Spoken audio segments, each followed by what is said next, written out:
So friends, आज के अपने इस वीडियो में हम बात करने वाले हैं Indian railway finance corporation limited की। इंडियन रेलवे फाइनेंस कॉरपोरेशन के ऊपर वीडियो काफ़ी दिनों के बाद आ रहा है। आप लोगों की शिकायत भी रहती है कि आपका वीडियो बहुत कम आ रहे हैं, तो इसके लिए मैं माफ़ी चाहता हूं। फालतू के वीडियोस बनाना और आपके पास पहुंचाना मेरा काम नहीं है। जब मुझे लगता है कि इम्पोर्टेंट बात आ चुकी है, इम्पोर्टेंट समय आ चुका है, तब आपके लिए स्टॉक साइड वीडियो ज़रूर लेके आता है। तो अभी के टाइम में जो समय चल रहा है वो समय है क्वार्टरली रिजल्ट का, जिसकी वजह से शेयर के अंदर में उठापटक होती है। और मार्केट के ऊपर अगर हम ध्यान लेके जाते हैं तो मार्केट में भी ज़बरदस्त उठापटक चल रही है। तो अब सवाल आता है कि हमें करना क्या है। IRFC के ऊपर में आगे बढ़ेंगे, लेकिन इससे पहले कुछ इम्पोर्टेंट बातें हैं जो मैं आपको बता देना चाहता हूँ। सबसे पहली बात ये कि आपके पास जितना भी अमाउंट है, अमाउंट को एक बार में कहीं भी इन्वेस्ट मत कीजिएगा। जो भी फंड आपके पास है ना, उसको 3 पार्ट में डिवाइड कर लीजिए। सबसे पहला, अगर आप फ्रेश बाय करते हैं, इसका अपने पोर्टफोलियो में शामिल कर रहे हैं, तो इस प्राइस के ऊपर में पहला अपना फंड लगाइए, जिसे आपने 3 पार्ट में किया हुआ है। पहला फंड आपका इन्वेस्ट हो गया। इससे होगा क्या कि यहाँ से अगर तेज़ी आ जाती है तो भी आपको अफसोस नहीं होगा, और गिरावट आती है तो आपके लिए एक और मौका होगा।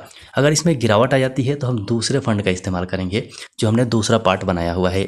उससे भी नीचे अगर गिरावट आती है तो हम तीसरे फंड का इस्तेमाल करेंगे। ये तीसरे फंड का नौबत बहुत कम आएगा, लेकिन आ भी जाता है तो यहाँ से आप इसे कंट्रोल कर सकते हैं, मतलब अपने प्राइस को एवरेज कर सकते हैं। तो ये 3 फंड में बांटना जरूरी है। तीनों फंड में बांट के और आप खतरे से बच सकते हैं, जो डर आपके मन में है उससे बच सकते हैं। मैं भी ऐसा ही करता हूँ। ऐसे माहौल में, ऐसा जब मार्केट होता है तो उस टाइम में ये मेरे हिसाब से बहुत अच्छा स्ट्रेटजी है। अच्छे तरीके से आपका पैसा भी इन्वेस्ट हो जाएगा और बीच बीच में एवरेज भी होते रहेगा। ये तीनों चीज़ मैं इस वीडियो में और इस शेयर के लिए बताऊंगा, तो पूरा वीडियो कंप्लीट देख लीजिएगा, ध्यान से देखिएगा, समझ लीजिएगा। लेवल की हम बात करेंगे, क्योंकि अब मुझे लगता है कि इसमें कुछ फंड ऐड करने का समय आ गया है।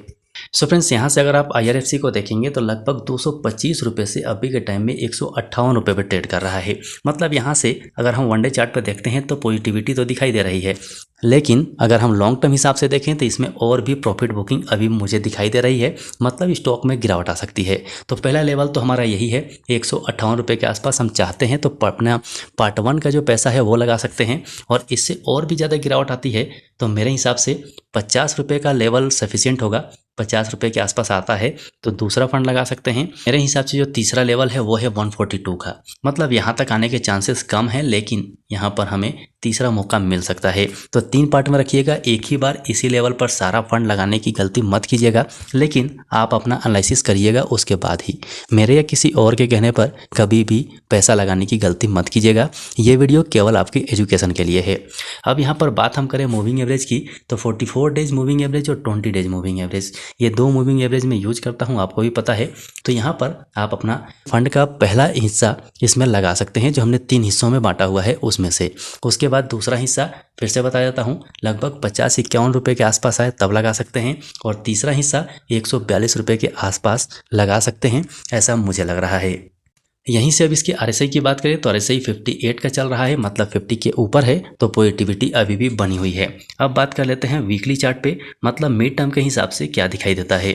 अब मिड टर्म के हिसाब से आप देखेंगे तो अभी भी 44 डेज मूविंग एवरेज के नीचे अभी इसकी क्लोजिंग हुई है, इसके ऊपर नहीं गया है। और 20 डेज मूविंग एवरेज के ऊपर इसकी क्लोजिंग हुई है। RSI 48 का चल रहा है, जो अभी पॉजिटिविटी में नहीं आया है। हालांकि 40 के ऊपर है तो ठीक ठाक ही कह सकते हैं।